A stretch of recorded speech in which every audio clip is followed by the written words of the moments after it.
깊이가 다른 경제 콘텐츠 3프로TV 오늘 아침 라이브 3월 27일 수요일 순서 오늘도 한번 힘차게 시작해보겠습니다. 반갑습니다. 정프로고요.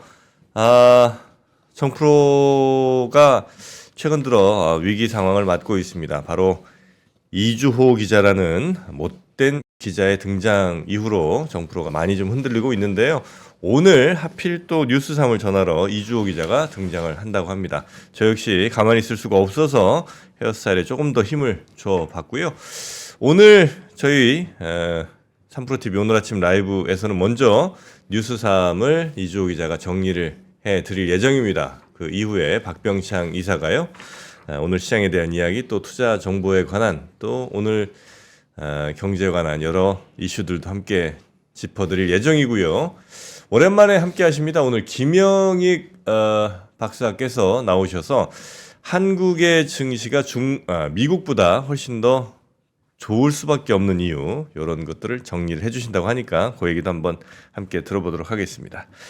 자, 그러면 저희는 바로 이주호 기자를 모셔서 어떤 뉴스를 과연 가져왔는지 확인을 해보도록 하겠습니다. 3프로TV 이주호 기자 어서 오십시오. 네, 안녕하세요. 반갑습니다. 네, 제 마음속에 정프로님은 연예인입니다. 이게 제일 싫어요. 왜요? 꼭 그 외모 착한 사람들이 마음까지 착하려고 그래. 혹시 2015년도 기억 안 나세요? 2015년이요? 그때 저 만난 거 기억 안 나세요? 2015년에 내가 당신을 만났다고요? 제가 그때 그 KBS에서 뉴스하고 계셨었어요. 네. 김원장 기자랑 네. 같이. 네. 그 바로 다음 코너가 저였습니다. 아, 그렇습니까? 그래서 제가 항상 보면서 저분은 누구지? 이랬었는데. 2015년에? 아, 그래요? 거의 한 10년 전에? 그쵸. 아, 그렇습니까? 받아주세요, 그냥. 아, 그럴까요? 네. 뭐 거부할 수가 없는 거겠죠, 이거는. 네, 알겠습니다. 우리 이주호 기자와 함께 뉴스 그러면 하나하나 살펴볼 건데 그 전에 뭐 간략하게 뭐 미국 증시 보고 하나요? 미국 증시 보기 전에 하나만 보기 전에. 보시죠. 저 화면 한번 보여주세요. 네. 그 어제 태국과 이제 대한민국의 경기가 있지 않았습니까? 아, 그렇습니까? 3대 0으로 완파했는데 손흥민 선수와 이강인 선수가 화해를 한 것 같습니다. 화해를 해요? 네, 이거 보세요. 지금 손흥민 선수 위로 이강인 선수가 뛰어들어서 이게 안기는 모습 보이시죠? 골 넣고. 저 뭔가 이렇게 니킥을 날린다거나 이런 건 아니고 둘이 아니, 사이가 좋아진 거죠? 두 사람의 합작골이 이제 터졌는데. 아, 그래요? 그렇죠. 자, 그래서 이게 더 큰 뉴스가 아닐까? 어제 태국이랑 어디 우리나라에서 했어요? 네, 그래서 3대 0으로 네. 황선홍호의 첫 번째 경기 아니겠습니까? 아, 그렇습니까? 완파했습니다. 자, 그러면 이런 이야기는 이제 뒤로 하고 네. 바로 미국 증시의 움직임 한번 보도록 하겠습니다. 네. 자, 3대 지수가 모두 하락하긴 했는데 지금 표 한번 보여주시면 장중 내내 괜찮았었어요. 그러다가 막판에 훅 빠지는 거 보이시죠? 그래서 제가 이 시점 즈음에 네. 무슨 일이 발생했나 싶었는데 네. 사실 특별한 일은 발생하지 않았습니다. 뭐 자세한 이야기는 잠시 후 박병창 이사가 더 잘 해주시겠지만 네. 이게 일단 지표도 그렇게 나쁘진 않았어요. 그러니까 좀 혼란스럽긴 했는데 네. 예를 들어서 이제 내구재 주문이라고 나왔거든요. 내구재 주문. 네, 내구재라는 건 우리가 소위 말해서 자동차, 냉장고, TV 뭐 이런 되게 비싸고 오래 쓰는 그 물건이잖아요. 네. 그래서 사실 내구재 주문이 좋으면 이거 경제가 좋다라고 생각할 수 있는 거죠. 소비를 많이 하는 거니까 큰 돈을 많이 쓰는 네네네. 거니까. 그래서 이게 내구재 소비가 상당히 좋았습니다. 그리고 이 내구재 소비라고 하는 거에 또 한 가지 우리가 맹점을 좀 살펴봐야 되는 게 네. 항공기가 들어가 있어요. 내구재 주문에. 왜냐면 그래요? 크고 오래 쓰는 거니까. 그래서 사실 항공기 한두 대 막 주문 나오면 이제 내구재 그 주문 막 늘어나고 하니까 그래서 항공기를 제외한 근원 내구재 주문이라고 있거든요. 그 근원 내구재 주문도 괜찮았어요. 아, 그래요? 근데 또 소비자 심리는 예상보다 낮았습니다. 약간 혼란스러운. 거기에다가 이제 사실 시기적으로 봤을 때 네. 이번 주는 월말이기도 하고 또 네. 분기말이기도 하고 이번 네. 주에 성금요일로 휴장을 하거든요. 예. 그러다 보니까 이게 좀 그 거래 일수가 짧은 데다가 월말에 분기말 뭔가 거래를 좀 이렇게 정리해야 되는 그런 분위기 때문에 그냥 좀 차익 실현 나온 게 아닐까. 그 정도의 특별히 저 시점에 뭔가 뭐 이 뉴스가 터지거나 이런 건 없었다 악재가 이거죠? 터진 거는 제가 없어요? 발견하지 못했기 때문에 그냥 네. 그동안 많이 올라왔던 것에 대해서 좀 차익 실현한 게 아닌가라는 생각을 하고 있습니다. 네, 많이 오른 지수 자체가 악재일 수 있다. 네네. 네. 그렇죠. 이번 주에 이제 또 PC의 물가지표 발표 있고 파월 네. 의장의 연설도 이 주 후반에 있으니까 그런 거 약간 기다리면서 야 월말 좀 정리하자 이런 심리가 아니었을까라는 생각을 하고 있습니다. 네. 자 미국은 그랬고요. 첫 번째 뉴스 한번 보도록 하겠습니다. 네. 자, 첫 번째 뉴스 헤드라인 한번 보여주시면 지난 밤 사이에 꽤 크게 터졌던 뉴스 가운데 하나인데 SK 하이닉스가 미국에다가 5조 3천억 원짜리 투자를 한다라는 뉴스가 나왔거든요. 근데 이 뉴스가 가진 의미가 네. 약간 그 대만 의존도마저 우리는 줄여버릴 거다라고 하는 느낌을 좀 저는 받았습니다. 그러니까 미국이 그렇죠. 미국이 중국 의존도 이제 원래 이제 줄이려고 했었고 네. 대만 의존도도 좀 줄이려고 하는 것 같다. 네. 그걸 좀 반대로 말하자면 이제 그 미국 내의 반도체 생태계를 만들고 싶다라고 하는 그 한 걸음 한 걸음이 지금 너무나도 적나라하게 보이는 거죠. 네. 일단 팩트를 전해드리면 네. SK 하이닉스가 미국 인디애나주에 첨단 반도체 패키징 공장을 건설하기로 했다고 외신을 통해서 전해졌거든요. 네. SK 하이닉스가 이 공장 건설을 위해서 40억 달러를 투자하게 되는데 이 돈이 5조 3천억 원 정도가 됩니다. 네. 언제 이 가동을 하게 되냐면 2028년에 가동을 개시할 계획이고요. SK 하이닉스는 이사회를 열어서 조만간 이 결정을 승인할 예정으로 알려져 있습니다. 자, 이 공장은 SK 하이닉스 공장 가운데 미국에서 HBM 패키징을 위한 첫 번째 주요 시설이 될 건데요. 네. 그러니까 HBM 패키징이라고 하는 거는 사실 첨단 반도체의 후공정이잖아요. 첨단 반도체 후공정이면 사실 그 반도체 팹 옆에 물리적으로 있는 게 좋습니다. 후공정이니까 당연히 그렇겠죠. 그렇죠. TSMC에서 반도체 받아다가 이제 후공정으로 HBM 네네네네, 쌓고 이제 거기서 네네. 패키징하고 네. 바로 옆에 있는 게 좋은데 네. 미국에다 하면 이것도 날라다가 이제 항공기로 또 미국까지 가야 되는 거거든요. 그럼에도 불구하고 미국의 패키징 공장을 건설하기로 결정한 이유에 대해서는 네. 미국 반도체 생태계를 완성하기 위해서 대만마저 벗어나기 위한 거다라는 분석이 나오고 있어요. 네. 그래서 글로벌 IB 가운데 TD 코엔에서는 지금 인공지능과 PC 시장을 주도하는 많은 최고의 반도체 회사들이 대부분의 제품을 대만에서 제조한다. 하지만 그렇죠. 인디애나 공장을 건설하려는 SK 하이닉스의 노력은 미국과 유럽 제조, 그 다음에 공급망을 구축하기 위한 장기적인 계획인 것으로 보인다. 그러니까 SK가 이번에 지으려고 하는 저쪽에서는 그 HBM 뭐 이런 것들을 이제 주로 만드는 공장이에요. 그렇게 될 것으로 예측이 되고 예측이 있어요. 되고 있고요. 네. 그러면 이제 TSMC에서 뭐 만든 거기에다가 HBM을 달러 미국에 이제 와서 네. HBM 딱 만들고 후공정 해갖고 그렇죠. 거기서 이제 생산이 되는. 네. 그러니까 원래 그 효율적으로만 따지면 TSMC 옆에 있는 게 좋지만 그럼에도 불구하고 사실 이건 약간 정치 외교적 문제도 있는 것 같긴 한데 이런 그런 것 때문에 미국의 공장을 건설하기로 결정을 한 것으로 업계에서는 좀 바라보고 있습니다. 네네. 사실 돈만 따져보면 네. 미국에서 건설하는 게 훨씬 비쌉니다. 그렇겠죠. 미국에 건설하는 게 당연히 비싸겠죠. 그렇죠. 그래서 네. 한국에 비슷한 공장을 짓는 것보다 미국에 짓는 게 네. 30에서 35% 정도 더 비싸대요. 아 그래요. 네, 월가에서 분석하기로는. 그럼에도 불구하고 이런 선택을 한 거는 지금 미국은 칩스 액트라고 해서 반도체 생태계를 만들기 위해 막대한 지원금을 지급하고 있지 않습니까?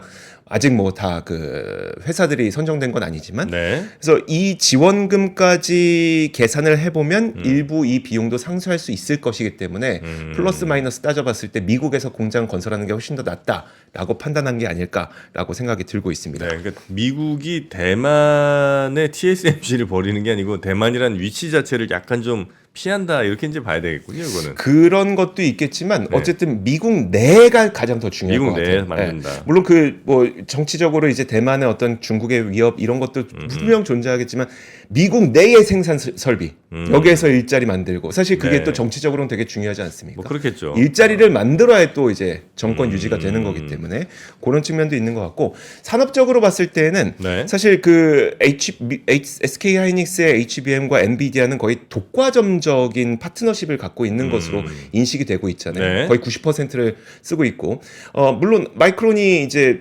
추가적으로 HBM을 엔비디아에 공급한다고는 하지만 여전히 SK 하이닉스가 꽉 잡고 있는데 그렇습니다. 결국 미국에서 이걸 생산하기로 한다는 것도 이 엔비디아의 이런 독과점적 파트너십이 성공적이라는 것을 의미한다는 평가도 미국에서는 지금 나오고 있습니다. 그래서 네. 어제 나왔던 이야기들이 다 이런 이야기들이 있는데 네. 결국 멀티벤더로 가야 되는 건 사실이지만 그럼에도 불구하고 상당히 끈끈한 파트너십을 보여준 게 아닌가라는 생각이 좀 듭니다. 네. 자, 근데 이렇게 되다 보면 좀 야, 공장이 미국에 다 가면 우린 뭐 먹고 사냐 이런 생각 들지 않으세요? 그러니까 우리나라에서 네.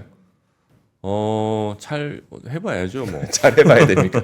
사실 며칠 전에 네. 그 산업연구원에서 어쩌면 대미 무역 수출 흑자가 네? 작년이 정점이었을 수 있다는 연구 결과가 나왔어요.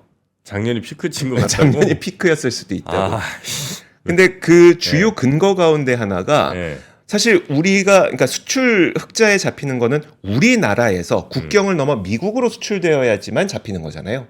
그렇죠. 근데 만약에 미국 현지에서 생산을 하면 경상수지 흑자로는 잡히겠지만 무역수지로는 흑자로 잡히지 않겠죠. 네. 그래서 그 지금 뭐 반도체도 그렇고 2차 전지도 그렇고 다 미국에서 세우고 있다 보니까 결국은 작년이 흑자고 그 이후로는 올해부터는 좀 감소할 수 있다라는 연구 결과를 내놨습니다. 네. 그래서 화면 직접 한번 보시면 네. 미국에 투자한 돈들이 있을 거잖아요. 그럼 이 돈이 무엇을 위해서 투자가 됐는지를 분류를 해봤어요. 그러니까 보면은 가장 파란색 있잖아요. 그게 네. 현지 시장 진출입니다. 음. 그러니까 2023년 9월 기준으로 그냥 미국에 공장 세운다고 투자한 돈이 제일 많은 겁니다. 다 미국에 가서 투자를 하긴 했는데 그거 다 공장 세우니까 이건 결국 우리나라의 수출로 잡히지 않게 되는 그런 게 있는 거죠. 그래서 이 반도체와 그 2차 전지 이런 것들이 다 미국 현지에서 생산하게 되면 결국 대미 무역 수지 흑자는 줄어들 수 있다는 거고요. 네. 다만 또 이런 측면도 있긴 있어요. 또 며칠 전에 나왔던 뉴스가 뭐였었냐면 우리나라의 지적재산권 흑자가 1억 8천만 달러를 기록했는데 사상 최대를 기록했거든요. 지적재산권 흑자? 네네. 물론 네. 그거는 이제 블랙핑크가 미국이나 해외에서 이제 미국이나 해외에서 이제 공연하면서 IP 네네네. 수지를 가져온 거. 그것도 지재권에 들어가는군요. 그렇죠. 문화적 네. 지적재산권에 들어가는 건데 네. 이게 최대이긴 한데 또 한 가지 큰 효과가 있었던 아니 게 그 단일 품목으로는 그게 최대예요? 엄청 컸습니다. 22억 달러인가 그래요. 그러니까 제가 정확한 숫자는 나중에 블랙핑크가? 네, 엄청나게 그러니까 블랙핑크와 그러니까 BTS 해서 이제 문화 지적 재산권 다 합쳐서요. 네. 근데 여기에 또 한 가지 도움이 됐던 게 네. 사실 우리나라는 그 이제 특허 실환이라고 해서 뭐 네. 이렇게 그런 거 있잖아요. 그러니까 특허와 관련된 IP 사용 네. 그런 거는 항상 적자였거든요. 이 근데 이 적자가 줄었습니다. 그 줄어든 게 왜 그랬냐면 반도체랑 2차 전지 그 공장들이 해외 공장을 하니까 거기에다 이제 IP를 주고 우리가 그 IP 흑자를 받아오게 된 거죠. IP 수입을 받아오게 된 거죠. 그것 때문에 적자가 줄었거든요. 네. 그래서 어떻게 보면 무역 수지는 줄어들고 IP 수지는 좀 적자가 줄어들고 이런 형태가 나타날 수 있기 때문에 플러스 마이너스 거기에다 또 외교 정치 이런 것까지 다 포함하면 이게 맞는 건지 모르겠지만 이런 현상은 앞으로 더 이어질 것 같다. 네. 근데 IP 뭐 수지에 있어서 그 규모 자체가 이제 훨씬 더 적을 거 아니에요? 무역 수지보다 수지보다는. 훨씬 적죠. 네. 그래서 뭐 그거는 크게 플러스 같진 않지만 그렇다고 해서 우리가 뭐 이걸 피하거나 우리가 더 주도적으로 미국의 의지에 반해서라든지 뭐 이렇게 가기도 상당히 좀 애매한 상황인 것 같아서 동맹국과의 발걸음은 맞추는 게 훨씬 더 낫긴 하니까요. 참 네. 고민이 깊어지죠. 그런 이유들이 좀 있었다. 네. 알겠습니다. 미국의 SK 하이닉스가 4조 얼마입니까? 5조 3천억 원. 네. 5조 3천억을 투자해서 공장을 또 짓는다. 네. 소식을 첫 번째로 전해주셨고요. 두 번째 뉴스입니다. 자, 다음 뉴스는 지금 한미그룹의 경영권 분쟁이 굉장히 뜨겁습니다. 내일 주주총회를 앞두고 있기 때문에 더 네. 뜨거운데 자, 하루 앞두고 지금 또 국민연금이 네. 손을 들었습니다. 어느 쪽에 손을 들었는지 네. 지금 날카롭잖아요. 모녀 쪽 그다음에 이제 아들 쪽 이렇게 날카로운데 그 이제 두 팀이 있는 거죠? 네, 그렇죠. 그렇죠. 근데 모녀 쪽에 이번에 손을 들어줬습니다. 지난 밤 사이에 네. 그 국민연금 수탁 학자 책임 전문위원회가 회의를 열고 26일 회의를 열고 한미사이언스 정기주주총회 안건을 심의하고선 송영숙 한미그룹 회장이 이끄는 한미사이언스 현 경영진이 추천한 이사와 감사 선임 안건에 모두 찬성하기로 했습니다. 반대로 이 집안의 장남과 차남인 임종윤 전 사장이죠. 그리고 임종훈 대표가 제안한 안건은 반대하기로 했습니다. 사실 지금 이게 표 대결이 어떻게 진행이 되고 있냐면 그 송 회장, 그러니까 모녀 쪽 표를 좀 모아보면은 이 송 회장하고 임주연 사장 따님이거든요. 따님 장녀의 네. 지분율만 합치면 35%예요. 그리고 지금 국민연금이 7.6%를 들고 있었고, 네. 그 이번에 통합에 반대하는 임종윤, 종훈 형제가 갖고 있는 지분이 한 28% 정도가 돼요. 그러면 사실 원래 그 모녀 대 형제만 놓고 보면 35대 28이었는데 네. 사실 이 형제가 그 한양정밀이라고 해서 네. 12% 정도를 들고 있어요. 한양정밀의 네. 주식을. 네. 네. 한양정밀이 한미사이언스 주식의 12% 정도. 한양정밀이. 네. 아. 그래서 요쪽을 가져오면 이게 40%가 됩니다. 예. 28 플러스 12 해서. 네네. 근데 그러면 이제 35대 40이 되는 거잖아요. 네. 그럼 모녀가 좀 밀리고 있었어요. 밀리고 있는 거죠. 근데 국민연금이 7.6 들고 있다고 했잖아요. 네. 국민연금이 요 모녀 편을 들어줬으니까 42%대로 올라갑니다. 이게 올라갔다 내려갔다 해갖고 지금은 42대 40 정도로 모녀 쪽이 좀 약간 우세네요. 승기를 약간 잡고 있는 상태입니다. 그래서 한양정밀인가 거기는 뭐 그 임종훈 형제들이 갖고 있는 회사예요? 신동국 회장인데 이제 우군인 거죠. 백기사인 거죠, 백기사. 형제들의 우군. 네네. 아. 그래서 이제 그쪽을 포섭해서 이제 40을 만들어놨고 네. 모녀 쪽은 이제 국민연금이 손을 들어주면서 42까지 올라서게 됐습니다. 그래서 근데 이제 표 차이는 거의 한 2%포인트 정도밖에 네네네. 나지 않기 때문에 사실 내일 있을 주주총회에서 소액주주들의 표가 그 2%포인트로 어디로 가느냐. 네네네. 여기 굉장히 중요한 이 관전 포인트가 됐습니다. 근데 그 국민연금이 왜 저 모녀 손을 들어줬는지 혹시 그 이유도 뉴스에 나오나요? 아니면 그렇죠. 나와요? 그러니까 네. 지금 보면은 그 주주 가치에 더 부합한다는 이야기인데 사실 이게 그 잠시 후 바로 이것부터 먼저 말씀드릴게요. 네. 좀 의결권 자문사들 있잖아요. 의결권 자문사들도 대체로 사실 모녀 편을 좀 들고 있거든요. 왜 그렇죠? 그 이유에 대해서 보면은 네. 일단 첫 번째로 요겁니다.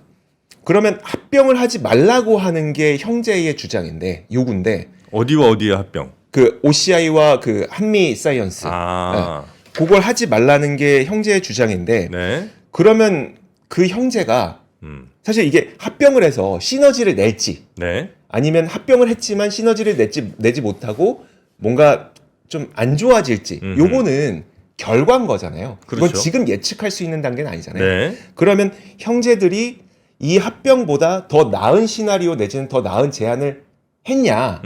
그게 없다는 겁니다. 그러니까 주주 가치를 더 높이기 위한 더 나은 제안을 하면서 통합을 반대하는 거면 우리가 너희 편을 들어줄 수도 있는데 네. 그런 거 없이 그냥 지금 마냥 방대를 하고 있는 거니까 네.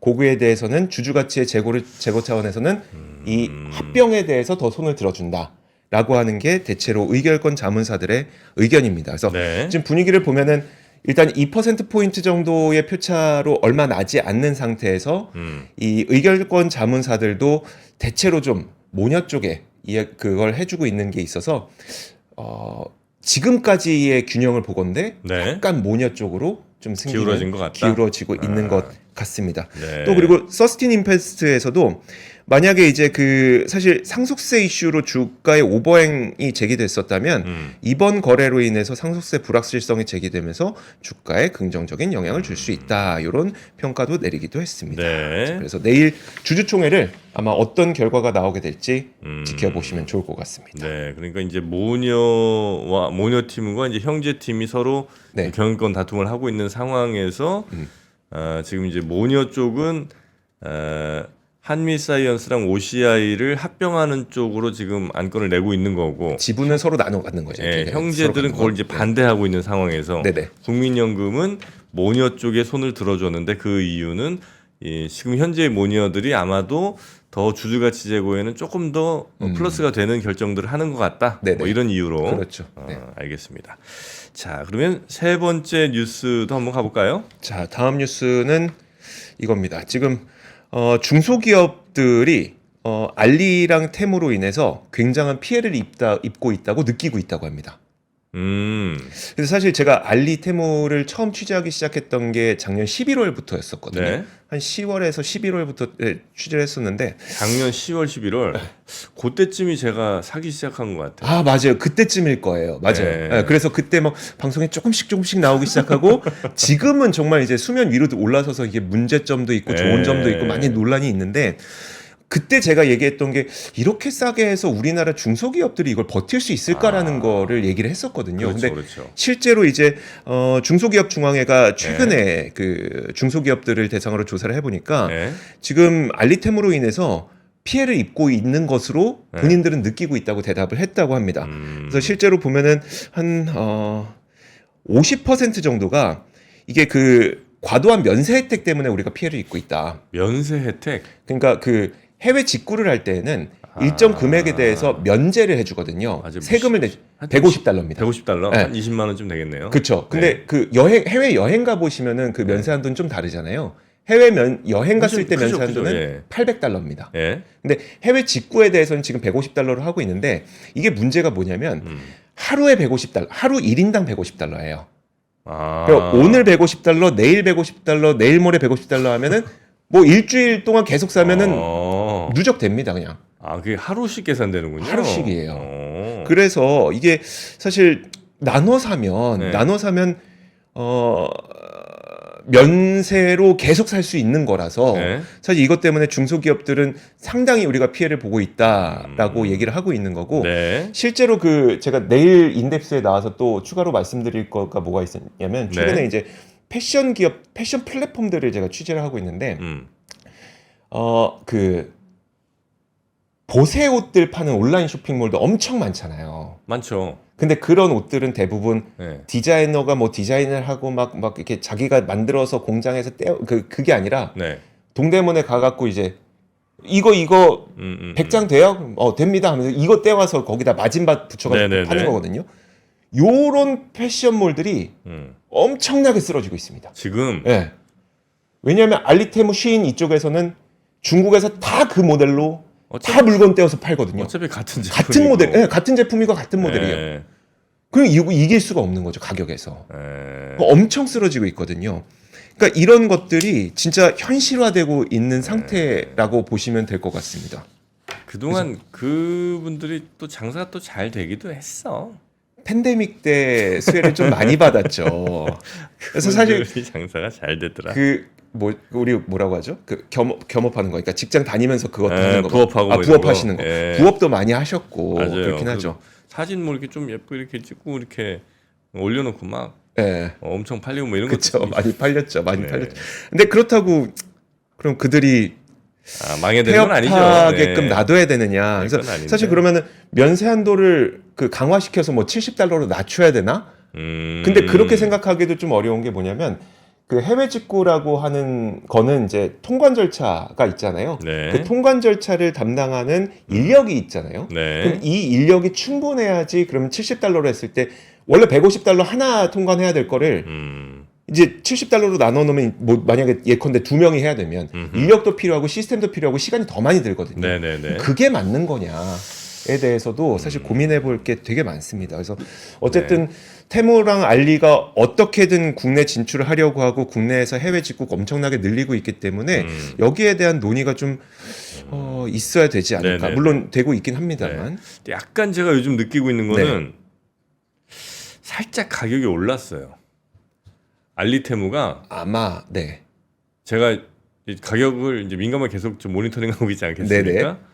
바지가 원래 한 5, 6천 원대가 많았거든요. 근데 요즘 보니까 12,000원, 뭐 11,000원 뭐 이렇게 좀 가격대가 이상하게 조금 상승했다는 느낌을 좀 받고 있습니다. 정확하게 그건지는 모르겠지만 그냥 장기적으로 봤을 때는 결국엔 올라갈 수밖에 없긴 합니다. 올라가겠죠. 네. 예, 뭐 중국도 뭐 우리나 물론 계속 이제 우리에 땅파서 비해서는 장사할 수는 싸지만 있고. 그렇다고 뭐 밑도 끝도 없이 싼 데는 또 그렇죠. 아니니까. 네.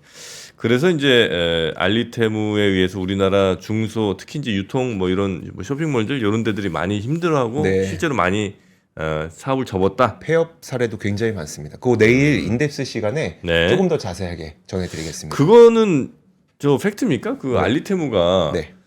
한국인 소비자들의 그 개인 정보를 어디에 뭐 계속 팔고 있다는 그걸로 이익 남긴다는 뉴스가 좀 있더라고요. 그래서 사실 이게 근데 알리테무만의 일은 아닌 것 같아요. 왜냐하면 네. 그래요? 실제로 그 중국 셀러들 네. 중국 셀러들의 텔레그램 방 같은 그런 거 있어요. 네. 거기 가면 이렇게 뭐 하나가 이렇게 올라옵니다. 뭐 어디 무슨 메타 아이디 뭐 아니면 뭐 무슨 한국 무슨 사이트 아이디 판매합니다. 수시로 올라와요. 진짜 수시로 올라오거든요. 그러니까 그거를 뭐 어떤 사람들이 막 어디에 해킹을 해갖고 이렇게 뭐 하는 거야 있을 수 있고 물론 이제 그것도 당연히 때려잡아야 되지만 네. 근데 이제 알리테무라는 큰 회사가 네. 만약에 고객들의 개인 정보를 그렇게 파는 게 만약에 적발이 되거나 이게 뭐 그런 정황이 확실하게 있다면 이거는 좀 때려잡아야 되는 거 사실 아니에요? 그래서 네. 거기에 대해서 미국에서도 개인정보를 팔고 있다는 의혹이 계속 있어서 거기에 대한 조사들이 이루어지고 있긴 하거든요. 근데 아직 결과가 안 나온 거 보니까 마땅히 잡진 못한 것 같아요. 제가 봤을 때. 근데 실제로 그런 걸 파는 거를 저도 목격을 했고 그렇기 때문에 있긴 있는 건 확실한 것 같고 네. 개인정보. 네, 그쵸. 네.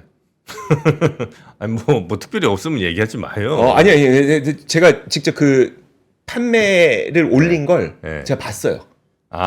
개인정보 네. 판매하는 거를. 네네. 그래서 알리테무는 아니지만 네. 그걸 실제로 저도 이제 보고 있긴 합니다. 그렇습니까? 네. 그러면 우리 기자의 전화번호 뭐 이런 것들도 거기 가면 살 수 있을까요? 누구 전화번호 사시게요? 아니 우리 이주호 기자 전화번호 궁금해하시는 분들이 좀 계신 것 같아서 네 알겠습니다. 하여튼 그래서 네. 또 안 쓰신다는 분들도 계시고요. 맞아요. 네. 개인정보 보호는 근데 만약에 중국에서 이렇게 막 하긴 우리나라 정보는 이미 꽤 많이 팔렸죠. 예전에 사건이 많이 있었죠. 네, 카카오니 홈플러스도 있었고요. 홈플러스도 있었고요. 맞아. 근데 결국은 네. 그럼 개인정보가 왜 유출이 되느냐, 네. 보안이 취약해서냐라기보다는 네. 사실 사람이 하는 경우가 상당히 많습니다. 개인정보 유출은요. 네네네. 그래서 근데 그 말씀 드리고 싶었던 거예요. 그러니까 테무가 본사를 보스턴으로 옮겼어요. 그래요? 네, 우리는 미국 미국 기업이다. 보스턴? 네. 그리고 쉬인은 본사를 싱가포르로 옮겼습니다. 그러니까 틱톡이 본인들은 개인 정보를 훔쳐가지 않는다면서 네. 우리는 서버를 뭐 그때 싱가포르였었나요? 아무튼 그것도 중국에 두고 있지 않다고 했잖아요. 그런 식으로 계속 변명을 하고 있지만 네. 결국은 이제 뭐 기업단에서 조직적으로 개인정보 유출을 하고 있는 것처럼 보이진 않아도 어쨌든 제가 목격한 것처럼 개인정보는 실제로 이제 어디서뭔가 거래가 되고 있고 네네. 이런 현상들은 분명히 있습니다. 알겠습니다. 자, 오늘 뉴스 3 요 정도 정리하면 괜찮을까요? 네, 좋습니다. 오늘도 함께 해주신 우리 이주호 기자 심지어 내일 다시 나오신다고요. 네. 많이 불편하네요. 자, 우리 이주호 기자님 고생 많으셨고요. 내일 다시 뵙겠습니다. 고맙습니다. 감사합니다. 네.